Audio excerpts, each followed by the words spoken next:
everyone, I'm Captain Logan. I'm Eric. And welcome back to How We Felt About. So we already knocked out Captain Marvel in a spoiler cast, but I have a bunch of requests to talk about briefly, and Eric has one movie he watched. So Eric, I'm going to talk about something kind of short, and then maybe I'll talk about a couple of kind of short things, and then you can knock out your one movie. How about that? I'm going to be doing a whole lot of talking for this video. I'm going to try to keep each of these under 10 minutes. So I want to make sure to give all the requests their due, and obviously for the folks that were kind enough to donate for the request. But I don't want this video to go until the end of time because we have a bunch of other things to do on the omnibus, of course. So the first thing I want to talk about, Eric, comes from Kodiak Sanders, who asked me to review this months ago, and for a while I had a hard time finding a place to watch it, and I finally realized that Vimeo has it. It is available there for renting.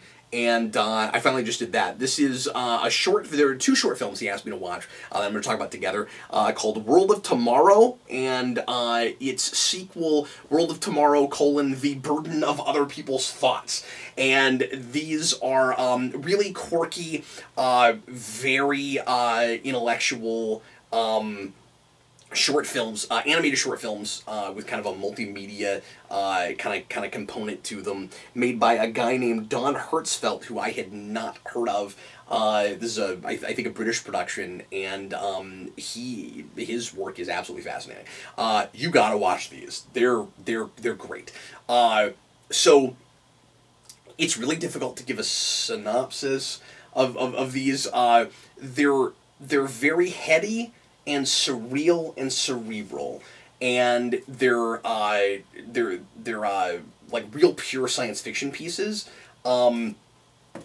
So the animation style is like stick figures, but it's not lazy because a lot of, like I said, it looks very multimedia. Like a lot of the stuff around the stick figures is really is just bizarre and fascinating, and he does a lot of crazy stuff with like swaths of color and some things that look like they're done digitally, and other things that look more like they're hand drawn. And it's, I don't know, it's a fascinating visual piece, but it's also, like I said, a really fascinating science fiction piece. It's about, I'll see if I can describe this. It's weird. It's about a clone of a girl who comes from way in the future to come back and tell the original person that she is a clone of information that she knows she has to give her young self, and she's like, the little kid, the way she talks sounds like she can't be older than like 4, and she doesn't comprehend anything because she's so little. And a lot of this is like about like child perceptions versus adult perceptions, and she's explaining all these very complicated things about the future and giving all this exposition about like the end of the world and stuff, which she needs the little girl to help prevent, if memory serves.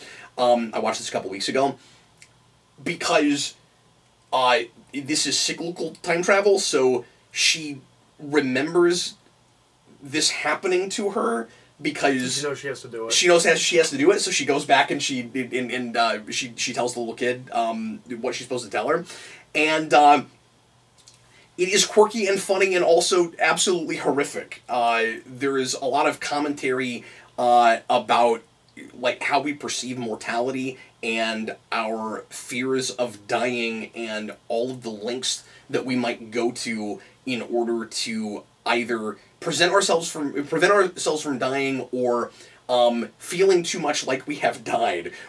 So the idea is, in the future, everybody who lived is cloned, and you get the memories of your former self, and there's this really interesting identity thing that the sequel deals with a lot more, about like how much of the former person you are as the clone.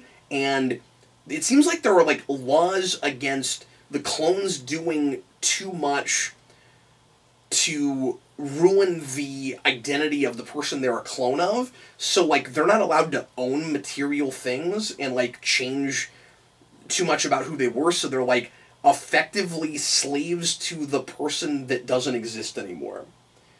Which is just fascinating. And so that whole thing is sad and tragic. And it seems like these clones are, like, hardly human, but also very human all at the same time, because they keep like exploring their emotions, but they have trouble like articulating their emotions and knowing what to do with them, and in a way, like, they're also children. And but then they do, like, horrific stuff, like she talks about a robot that they take the original face of a person and stretch it across the robot's face so that they can keep a semblance of the person who existed, and that robot just wears the person's face forever, and it's messed up. It's crazy. And then the second piece is even more surreal and out there, and kind of brain-breaking, where it's about a...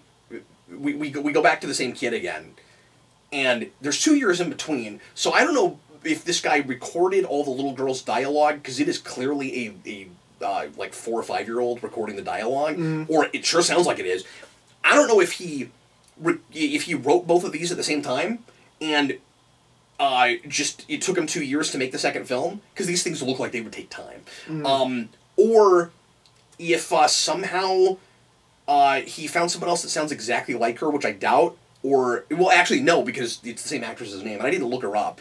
But it's also possible it's an adult just doing a really good impression of a little kid, but I doubt it. Because, I'll get to what the second piece is in a second, but I should mention this. The most fascinating thing about these to me is what the writing process feels like it must have been. It watches and listens like the script was written around stuff a little kid said. And I don't know if that was true, if that's true, but it is the most authentic little kid dialogue you've ever heard.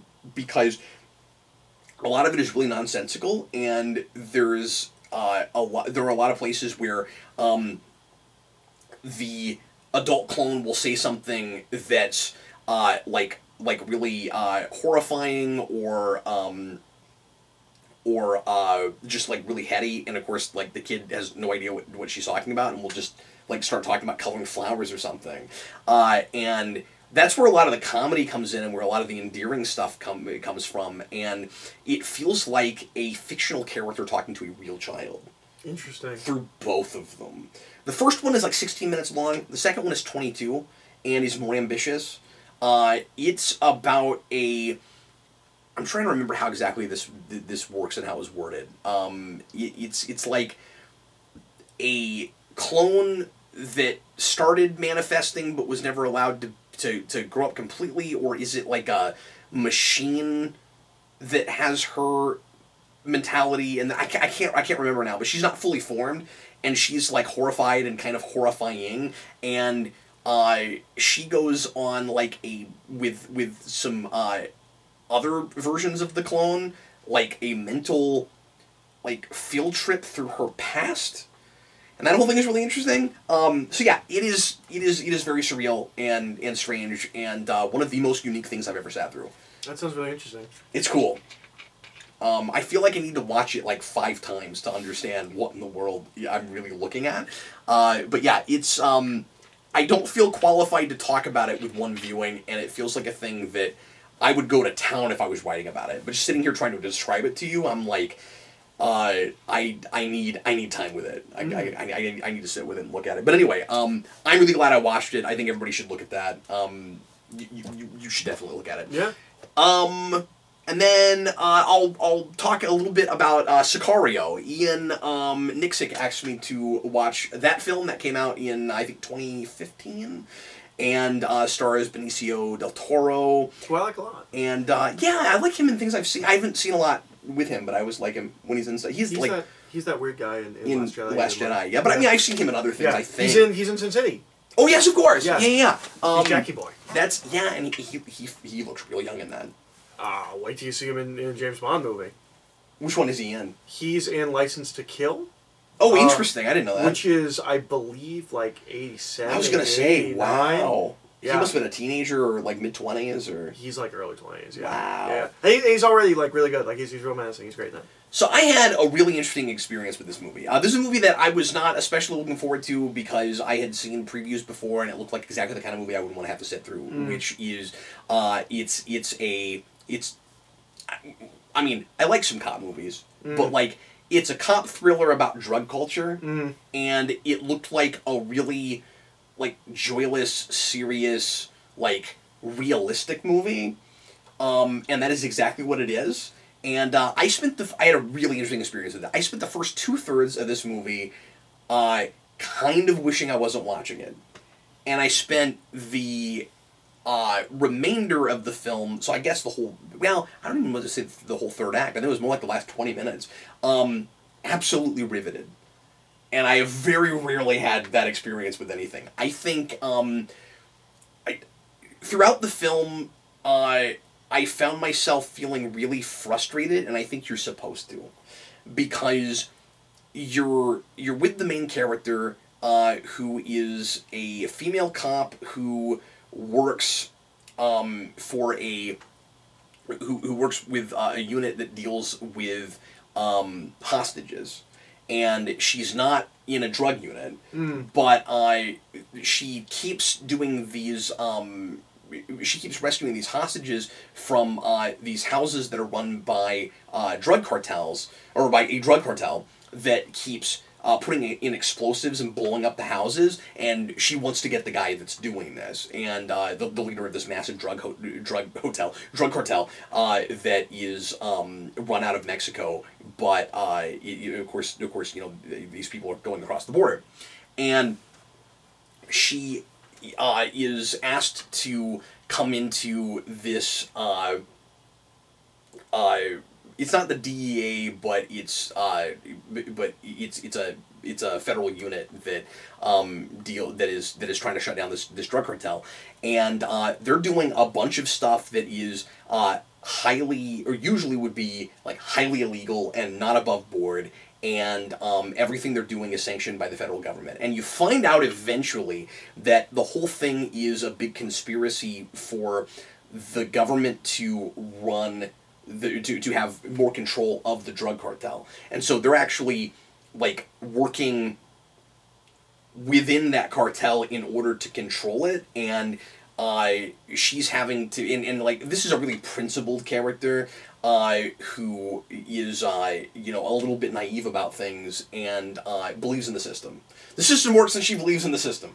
And she's finding out, of course, that that is not the case. And you can immediately, you know, read the social commentary, and, you know, how you were, you lose your principles as soon as you start to work with the bad guys in order to stop the bad guys, you know, that kind of thing. And that it's about control before it's about doing the right thing. And ultimately, all the rules start to feel really arbitrary. And like all of that, before we find out about the conspiracy, like I find her sympathetic, and like, but I'm not curious enough really to keep rolling with the movie because it's just so relentless, and it's it's shot by the guy who made 2049.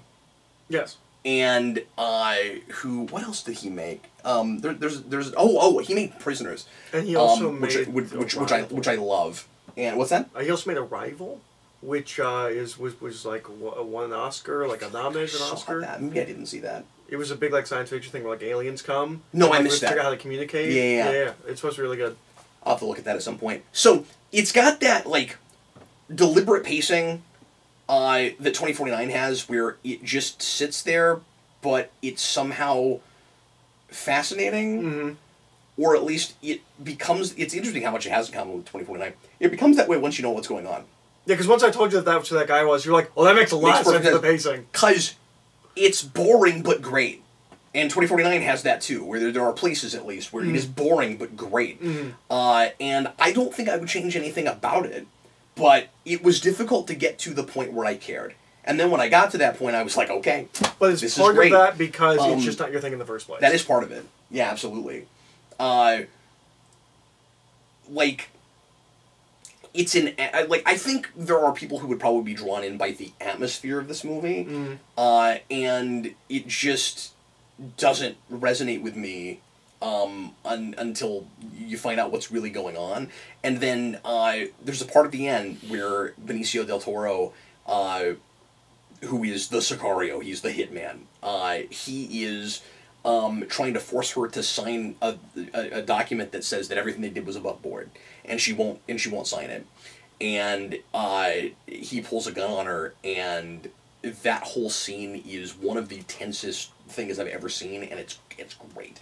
And then when he, I guess I'll spoil this, but he finally gets her to sign it, and she's in tears because she's signed away her principles basically, and he's at the end he's walking away, and she trains her gun on him, and you do not know if she's gonna fire or not. It's awesome.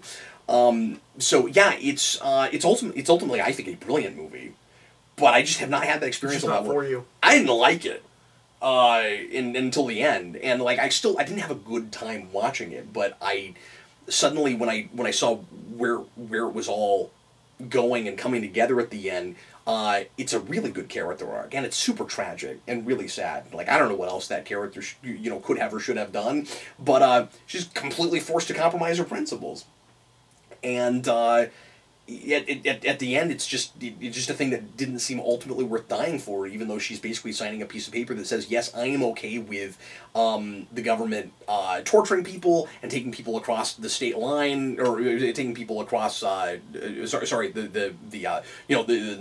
Mexico border against their will, where there's no protection for them, and I'm fine with them working with the drug trade instead of stopping it. And it's one of those, this is also kind of rare, it's one of those conspiracy plots that didn't feel like such a big giant grand conspiracy that now it's like movie land. Like, it felt real all the way through. Almost like documentary level. Really good performances all the way through. But just relentless. And it made me sad. What did you want to talk about? So I watched a movie called Gods and Monsters, which got nominated for some kind of Oscar back in '98 or '99. It was makeup. It was just a makeup Oscar. It was not. It was either I think it's Best Adapted Screenplay. Oh, okay. I think it won Best Adapted Screenplay. So Gods and Monsters is about James Wales. James Wales is the director of Frankenstein and Bride of Frankenstein, a bunch of movies you've never heard of. But it's about him near the end of his life. And it stars Ian McKellan. Ian McKellan is James Wales. James Wales also is very well known as being openly homosexual in the 30s, like in Hollywood. Well, you can see why McKellan wanted to play it. Yeah, absolutely. No, he's theoretically perfect casting. Yeah. I say theoretically because I don't know what James Wales is like as a person. Like, okay. I assume that he's like James Wales. For a minute, I was like, he's just performance bad? No, he's great. Brendan Fraser's also in it. Brendan Fraser is wonderful. When did that come out, did you say? 98, 99. Okay. Here's the problem. No, it's not a problem. I have problems. It's... So I've never exactly had this experience with a movie, I don't think. So all I'd ever heard about this movie is that it's kind of about the making of Bride of Frankenstein. And I was like, I watched a movie about the making of Bride of Frankenstein. It's not at all. Okay. That was a lie. Like, that was a bold-faced lie. But I keep waiting for it. Like, I'm like a half hour, 40 minutes in the movie, and then we cut to a flashback of the making of Bride of Frankenstein. I'm like, okay, so it's finally getting to the part that I kind of came to this movie for. And then we flash back. And we flash forward, and we never flash back again. It is not about the making of Bride of Frankenstein. What's weird, though, and the reason I continued to... Because I didn't realize until I'm like 2/3 of the way through this movie that I'm never getting to the Bride of Frankenstein stuff. And I was like, well, I'm just going to finish it because I'm here. So it's a movie you never would have thought to watch if it were for that. No! That's hilarious. But the reason I thought... that continued while I'm watching it, like, to be duped and think it was eventually going to be about Bride of Frankenstein, is that it's kind of the only movie that they talk about. Like, he mentions other films, but for some reason, Bride of Frank... Like, we do this a lot of times when we do, like, biopics. We're like, we pick the one thing that we're going to talk... Like, the one major work, and we'll treat everything else kind of lesser. And, like, we just keep bringing up this one thing that they did. And they do that with Bride of Frankenstein. Like... They offhandedly mention that he also made Frankenstein. Like, I know everyone agrees that, like, Bride of Frankenstein is the better film, but, like, it's a little weird. Like, I don't know why we hung this movie kind of around Bride of Frankenstein. Like, no one's going to see this because it's about the guy that made Bride of Frankenstein. You know what I mean? Like, yeah. It's weird that we keep coming back to it. And, like, there's a point where he goes to a party, and, the cast, or some of the cast members from Bride of Frankenstein is there, and, like, somebody, like, forces them together and takes pictures of them. Like, I don't know why we keep... Like, very conveniently, like, Bride of Frankenstein's playing on TV the night after Brendan Fraser meets him. It's weird. Because it's not about the making of... Like, I thought it would be like a framing device. Almost like the filmmaker just had an obsession with that movie or something. Maybe, but it's based on a book. Maybe the book's like that. I don't know. Yeah. So... I didn't like the movie exactly because it's not what I came for. It's a pretty good movie. Mm-hmm.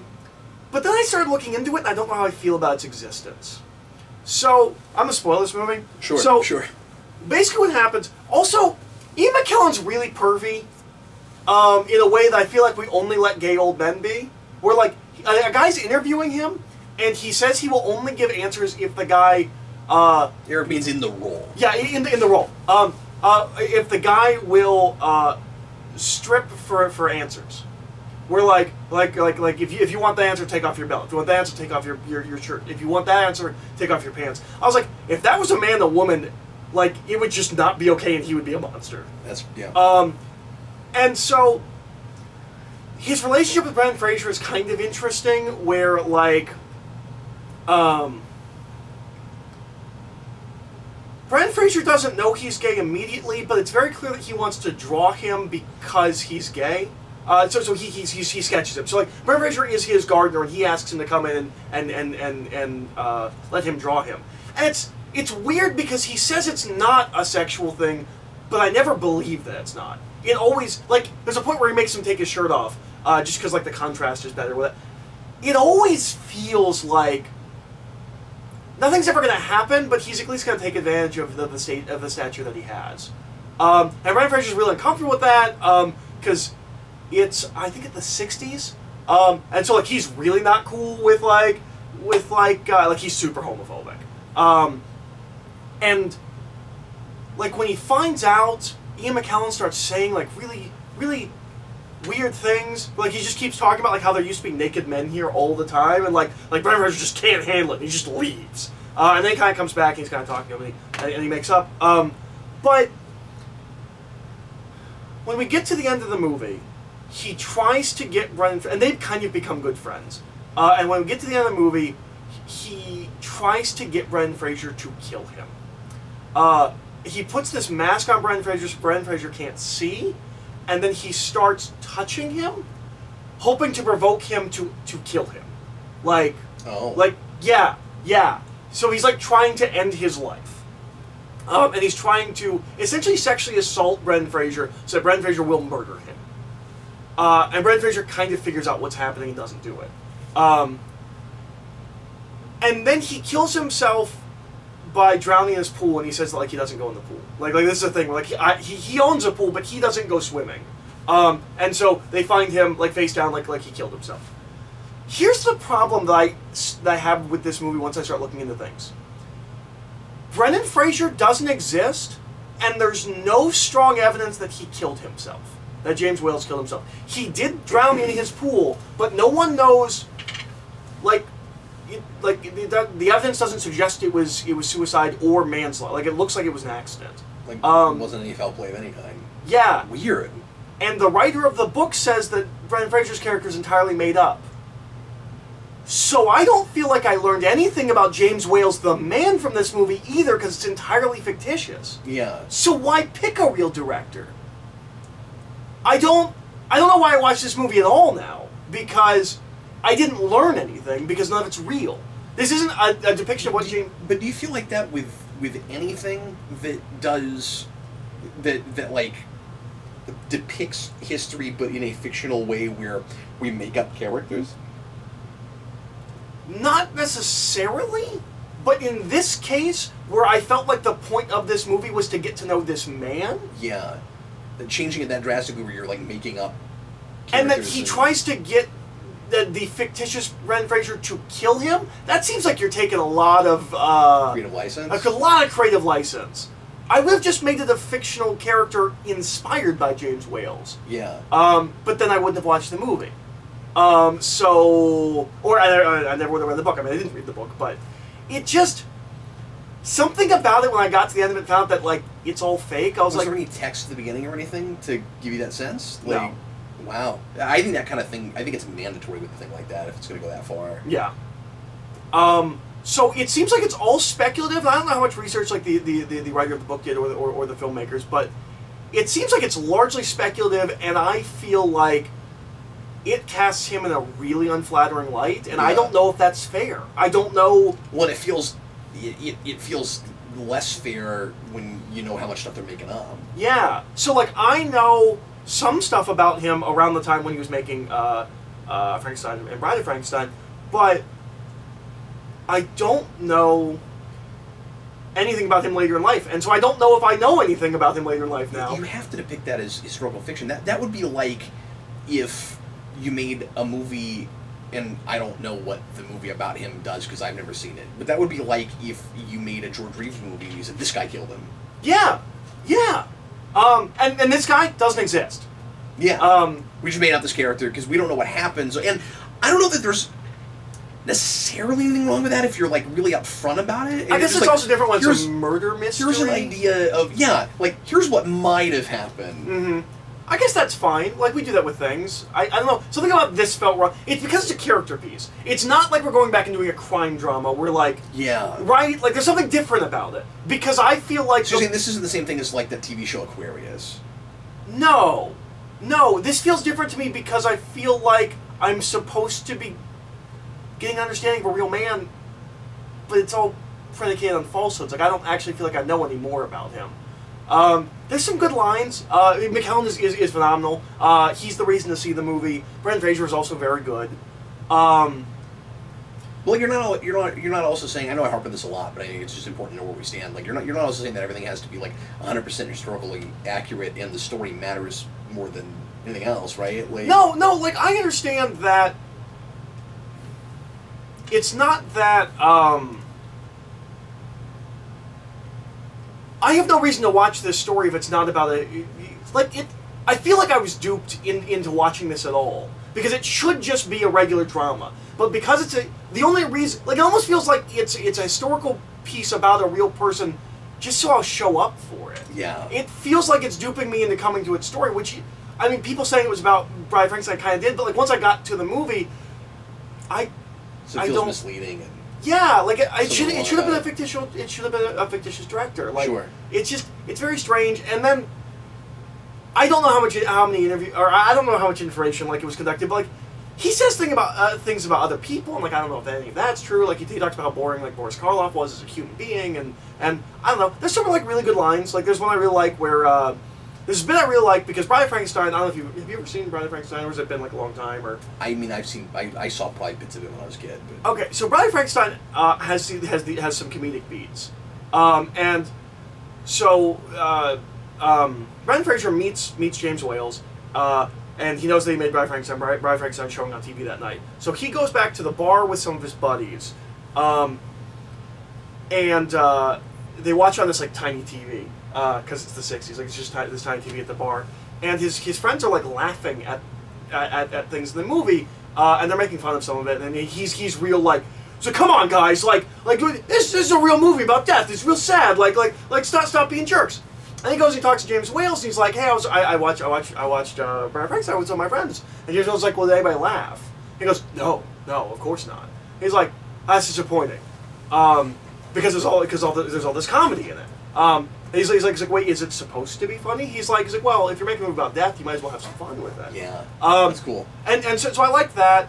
Part of the reason, is I feel like the ending of the movie, I feel like it's a character study, but about no one. Like, I guess it kind of is for James Wales, but I'm kind of distant from him. And so my eyes in should be Brendan Fraser, but everything that he does when he leaves James Wales' house is weird. Like, he has this girl at the bar that, like, he sleeps around with, and then, like, she's like, you're not good enough for me. Like, I want a real life, and, like you're just screwing around. And at the end of the movie, he's got, like, a family and stuff, so, like, I guess he got his life together, but I don't really know how that ties into the James Wales thing, and, like, I don't know how he got to where he got to from the story I watched, because we skip ahead, like, 20 years, or, like, 10 years, so that he was a kid, and I was like, I don't know. It's good, but I didn't like it. I'm not feeling Gods and Monsters.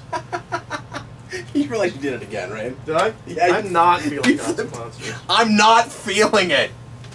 I didn't flip for the first couple things I talked Listen about. to what I say, not what I do. Well, you did for the first one, that's why. I liked them both. I don't think I did. I thought you did. Or maybe I just thought you did because you were playing with it. Yeah, I don't think I picked this up at all. But anyway, okay. So that sounds. I love it when you have a thing like that. This is like a really interesting thing that I will never look at. No, you have no reason to. And unless you want to see like a really good Ian McKellan performance. Yeah, like if I was going through his catalog, mm-hmm. he would be an interesting person to do that with. Mm-hmm. Eric, I watched the original Night of the Living Dead, which Simeon Scott asked me to do months ago, and I finally got through it. It's wonderful. I had seen the remake with Tony Todd, but had never watched the original. And we talked about once, like, doing an exchange because I'd never seen the remake, and you're like, well, I just never thought I needed to see the original because everyone says the remake's exactly the same. And it's not. Well, okay, so the story is, but it's made, in my opinion, with a kind of different tone. And some of it is the time period, some of it's the soundtrack, some of it's the very 60s-ness of it, right? But my whole thing with the original Night of the Living Dead is, I'm not going to say it's scarier than the remake because of what's left out, but I like it better and I think it's more artistic. Because watching it, I liked the remake less, and I had seen the remake recently. Again, because I love Tony Todd and I watched it at Halloween. Which I guess I've never talked about on camera, but on the camera. But I liked it less, the remake less, the more I watched the original, because it made me feel like the remake was too much about the violence and not enough about the humanity or lack thereof. Like, the primary goal of that movie was catch up to modern horror sensibilities and try to push the rough stuff as far as possible. And so, yeah, the zombies look scarier, and there's more prosthetics, and there's a lot more blood, and this was more fun to watch. I also just really enjoyed the creativity of all the explanation about what the zombies are and why shooting them in the head kills them and all of that. Like, after that, a lot of zombie things don't need any kind of explanation or a lot. And yeah, it's a conceit in the first place. Like, that's fine. But I like that all the ducks were in a row with this. Where, like, where like, there was a thought out if I remember mythology. correctly, it's like nuclear waste or radiation or something. There's some kind of radiation or something where it's suggested possibly. Yeah, and it's pretty clear that's what it's supposed to be. But yeah, like it's radiation, and like it reanimates certain things in the brain where they're not actually alive when they get reanimated, of course, but there's an explanation for why shooting them in the head works. And I've seen a lot of zombie things where that's just arbitrary, where it's like, well, everything else is shoot them in the head, so this is shoot them in the head. And this is why it says shoot. Yeah, because if people don't know, because some of our viewers are younger, this is the first zombie It's thing. the zombie Before this, zombies are reanimated corpses by, like, voodoo people. This is everything you know zombies starts here. They even talk about extensively. I mean, I love how the exposition in that movie is handled, with all the stuff on the television and the radio, and it should be boring, and it's not. And I think some of the reason that I'm not bored by it is because I appreciate the minimalism, where the whole thing takes place in a house, but the world is opened up to us through the television. And so it feels huge, but it looks like it's on a shoestring budget, because it is. That's awesome. I love stuff like that. It's it's like a longer episode of Alfred Hitchcock Presents or something. I've always thought, especially with the ending, it feels very Twilight Zone. It's very but like Twilight X-rated Zone-y. Twilight Zone. Yeah. 60s X, not like... Sure. Yeah. Yeah. Because it is unrated. Like they will not... It's part of the reason we create the R rating, if I remember correctly. Which is really interesting because obviously by today's standards it's really tame, and like there's some subject matter stuff, but like the scariest thing about it is the psychology. Mm. Like I am more creeped out, and I think this is why I've decided I like this version better. I am more creeped out by the girl like freaking out and not knowing what to do with herself when she loses her husband, and kind of like unraveling and going insane as the movie goes along, than I am by any of the blood and gore. Mm-hmm. Like that stuff makes me uncomfortable in the best possible way. Like she gets delusional and like almost has a break with reality. It's great. I love Tony Todd. The guy who plays Ben in this is just as good. Yeah, no, he's great. And that's one of the reasons I never thought to watch it. Was like, I've seen Tony Todd in this role. Why would I care about anybody else in this role? I'll be like Tony Todd's great. Tony Todd was really good at recasting. This guy is so likable and sympathetic and just like trying to help everybody. And the ending is just the saddest thing. Yeah. And I didn't. Okay, so I said that I watched the remake recently. I tried to, because Jason wants to watch a horror movie every year, and I didn't remember it being as violent as it was, so I let him start to watch it, and he got 20 minutes in and he couldn't handle it. Because, I mean, it's gruesome, and it's relentless. And we went ahead and turned it off, and so I don't remember, I hadn't seen it in a long time, I forgot how it ended. And as far as I remember, it ends the same way, but I didn't remember exactly how it ended, and... Would you let Jason watch this one? Yeah, I think I would. I think I'm going to try that next Halloween. Nice. I mean, like, it's scary, but in a cerebral way. Mm-hmm. Just, like, the fact that, and obviously I'll give this away, so if you haven't seen this movie and you care about it, skip to the next timestamp, but, the police, finally show up to the farmhouse after they've, boarded it all up and tried to keep the zombies out, and after the girl that has been in the cellar and is dying finally dies and turns into a zombie, and they have to take out. Yeah. The police show up and they start shooting all the zombies around, and Barbara, not Margaret. Barbara. I'm sorry. No, Barbara's not the girl that turns into a zombie though. Oh, no, you're right. Yeah. Barbara's the main girl. Yeah, I don't remember the name of the girl. Yeah. So sorry. I just remember they're coming to get you, Barbara. Yeah. Barbara's the girl that that Ben finds at the beginning. Yeah. When she goes to the house, and then then there's a couple with a girl that are in the cellar. Right. Because that guy insists on staying in the cellar because he's an idiot. Mm. And he's more likable than the guy in the remake. The guy in the remake is just, like, awful, and I just want him to die from the very beginning. And, like, this guy, you're not supposed to like him, but he's not just impossible to watch. Some of that, again, is, like, the sensibilities of the time. But anyway, so, at the end, so before we get to the ending, on television we have this lengthy explanation from a police officer about, how you kill the zombies, and how they're pretty sure that they can take them all out, and he's not too concerned that they won't be able to manage it, and he's talking, like, real nonchalantly and callously about it. Like, now that I know they're not human beings anymore, I'm just gonna go, like, take them all out and shoot them in the head, and it's like, he talks about it almost like they're taking out, like, rabid dogs or something. And you see just how easily a person can, through various ways in the film, a person can, under the right circumstances, lose their humanity. Mm-hmm. And at the end, the police have become so callous about it that they kill Ben. They kill one of the main characters, thinking that he's a zombie, and they just walk away. And it's just super, super sad. But like, you find yourself going like, how does this bode for us as a species? And what makes it so scary and messed up is that you buy it. Mm-hmm. You're like, nah, this is what would happen. Mm-hmm. And it's cynical in the way it needs to be because it's a cautionary tale. Mm-hmm. You know, but it's really easy to go back to a movie like this, and especially this one, and be like, well, it's just a survival picture, and it's just about seeing people like shooting scary monsters, and it's about the degeneration of humanity. It's just excellent. Have you ever seen Dawn? No. You should watch Dawn. Should I? Yeah. It like this. It's smarter than you think it is. Yeah.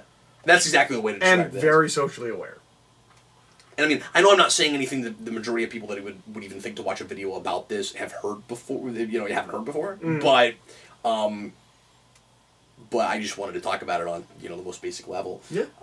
It's as good as everybody always says it is. What's weird about the transfer I watched, because Amazon Prime has this movie streaming in like 15 different ways, and it has like the original DVD transfer or whatever, and then it has like a special HD edition. And I looked at the first couple minutes of both of them, and they look exactly the same. I didn't see it being cleaned up at all, and it doesn't need to be. Like, with, some graininess and some, like, lines going through it and stuff, it just adds to the atmosphere. Like, you don't need to clean this movie up. So the reason that it's like that, it's in public domain. They forgot to copyright it.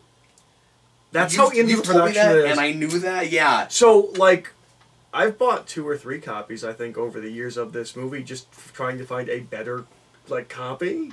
Because the one I have now... Have you ever found one? Have you ever found, like, a really good transfer where they, like, digitally remastered it and cleaned it up? Because no, but I haven't looked in a number of years. Okay. I think there's a Criterion out now. I'd imagine that'd be the one to watch. I think there is a Criterion. But I don't know how much you could do. But no one wants to spend the money on making the good transfer because it's in the public domain. Yeah. So, like... But I think it's really crappy to release one and be like, this is the HD remaster, like, and then it looks exactly the same.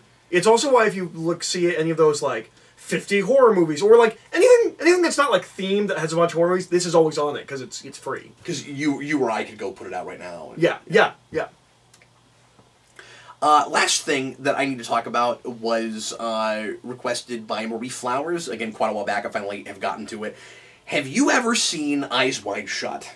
No, I haven't. I don't like Stanley Kubrick. I know you're not a Kubrick person. So I would never have thought to watch this movie. And Tom Cruise is in it. And it's one of the best performances I've ever seen from Tom Cruise. I've always heard that, but I never... He's amazing. It's Tom Cruise, and it's... Nicole Kidman? Batman Forever, Nicole Kidman, yeah. And they're married at this point or dating in real life? I think they're just dating at that point, yeah. This might be how they meet. I'm not sure. But anyway, how do I describe my experience watching this movie? So, this is a movie, it's the last movie Kubrick made. He died 6 days after he turned in the first draft of it. Interesting. And so it's not completely finished when he dies. So, like, his, like, second unit director or whatever, and editor and stuff, like, had to finish the film. So he had turned in a cut, but it was not the final cut. So there's a lot of speculation about what things he might have changed. Like, there's a lot of subtle stuff, but like it might not have turned out exactly the way it did. Particularly in score and stuff, there's some things that he might have done differently. And apparently he was. I looked this up. Apparently he was notorious for waiting and for editing his movie all the way up until the 11th hour. And so this is what we got is probably not exactly what he would have made, which is kind of interesting. Well, there's stories about The Shining, like he just kept cutting it even after the movie came out. Yeah, well... That he was never satisfied without The Shining came out. I didn't know he kept doing it after it came out. I had read that he would sometimes keep cutting it after initial screenings, but I don't know about, like, wide release. I heard he was still doing it, like, up until he died. Like, there's something about the movie that he wasn't finished with. But also, he also, like, there is almost, as far as I understand, you could cut almost, like, infinite numbers of different versions of of The Shining, because... There's almost 100 takes in every single scene. That's crazy. Yeah, like he tortured those people and made them keep doing scenes over and over and over again. Well, I wonder if that didn't happen with this too, because it still apparently holds the record for most continuing shooting days. At like really at like I forget what the number is. I hesitate to say it's a lot. Mm-hmm. Where he just kept shooting it, and it's a long movie. but it's a relatively simple film in, like, how many sets are in it and stuff. Like, it's crazy to imagine that this would have taken more than a month and a half to shoot. But anyway, so this is a movie that is about, like sex and sexual relations and how men and women differ in what they want out of sex, and if it is in fact not as different between the genders as we tend to see it as, and about the various things that give a person sexual desire. And for Kubrick, it's pretty straightforward. Okay. Until the very end, when it gets both ambiguous and kind of, like, I don't know, preachy's not the right word, but suddenly it's wearing its ideas on its sleeve, but I'm not even completely sure what it's saying by the end. I don't know what those ideas are, but they're right out there. There are places where characters feel like they're absolutely acting like real people, and there are other places where it feels like they are mouthpieces.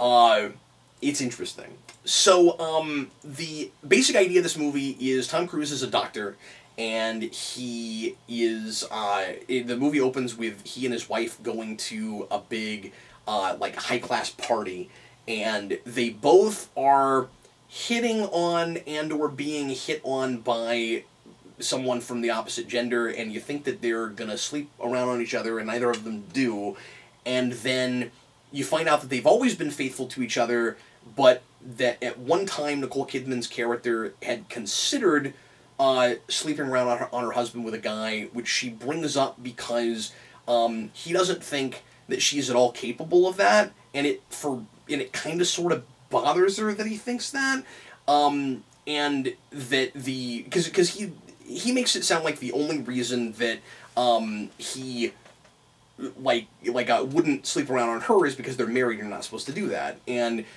she of course doesn't like that. It's just rules that make him not do that. But she also doesn't like the idea that he thinks that she's not capable of just, like, straight up animalistic desire. That, like, the only reason that she is that she would want, like, you know, intimate physical relations with a man is for security and that kind of thing. So she both doesn't want to be put in a box, but also almost feels like people in general should be put in the same box in a way. And so she tells him this big long story about, like, a fantasy she had. This whole thing is about, like, dreams people have versus dreams they, like, create for themselves. And so she talks about this fantasy she had about sleeping around with this guy, and it makes Tom Cruise's character go crazy. And not like insane, but like it just bothers him, right? And so he's called in very conveniently right after this. He's called to a house. This is a doctor who makes house calls, and they make a big deal out of that. And he's called to a house where this elderly guy has died. Who he was his doctor, and his daughter calls him there, and his daughter like he goes there and he sees the deceased man, and then the daughter professes her love for the doctor, and makes a big deal out of how, like, she just wishes she could be with him and stuff. And the movie just keeps presenting him with opportunities to cheat on his wife. Again, somewhat conveniently, where you're just like, throughout the night, throughout the rest of this night, he is going to be constantly presented with opportunities to cheat on his wife with beautiful women. And he does not take that opportunity with her. He leaves that house, and he is very quickly hit on by a prostitute. And he goes with the prostitute, and he goes to her house, and they almost sleep together, but he gets a call from his wife. There's always something that interrupts him, and he decides not to do it. And he gets in. They're very close to. In fact, they start making out, but they don't end up actually sleeping together. And he gets a call from his wife. That sounds to me. And yeah, like it's you know, it's not right. It's imprudent, but they don't actually sleep together, right? So and it's not a long make outside. They get started, and then the phone rings, and he picks up the phone, and he talks to his wife, and he's like, I better go. And so he ends up leaving. And then, it will take me too long to explain everything, so I'm not going to give you the whole movie. But like I said, there's all these, and it's kind of like that, like situation of threes thing. Like it's like the Christmas Carol thing where everything happens in threes. So there's a third. So there's a third situation, and it is the most extreme, craziest thing. Do you know anything about this movie? You know the cult aspect of this movie? I was gonna say the only thing I know about this movie is I think there's like a crazy rich people sex cult. Yes. Okay. That's the only thing I know about this movie. And that's when it gets really interesting. So he has a friend who plays piano that he met at that party that I told you about at the beginning, that he found again. And he goes to the nightclub where that guy is playing piano, and he ends up finding out that this guy has another gig he has to play later at night, which turns out to be for that sex cult. And the guy tells him, the piano player tells him that whenever he goes to this thing, they always blindfold him, and they always pick him up. It's never in the same place twice, and he doesn't know anything about it. He just has to go there and play the piano, and they pay him.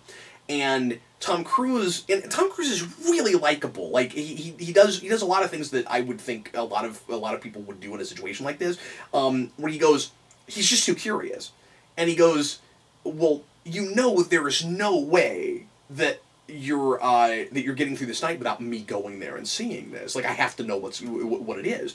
And so he gives Tom Cruise the password to get into this place, and he gives him the address, and so he ends up going there, and and first he has to go find a costume and a mask, and the way he gets the costume is this whole crazy thing that I won't even get into. But anyway, he ends up going there, and it turns out to be this crazy sex cult. And long story short, they figure out that he's not supposed to be there, and they make it seem like they're gonna do something to him. It feels like, if you find out about this place, you die. But there's this girl, and it very conveniently ends up being the prostitute from earlier, which is a little easy that she's at that house. But I'm pretty sure it's supposed to be the same character. And she says she'll take his place when they're about to do something to him. And the next day he finds out that she has died of an overdose. And the movie makes it very, very ambiguous as to whether or not those two things are related. And later on, he finds out from the guy that ran the party at the beginning, who apparently also goes to this crazy sex cult, that that guy claims that that they don't do anything beyond just like crazy orgies there. And that was completely unrelated, but I don't think you're supposed to believe that it actually was unrelated.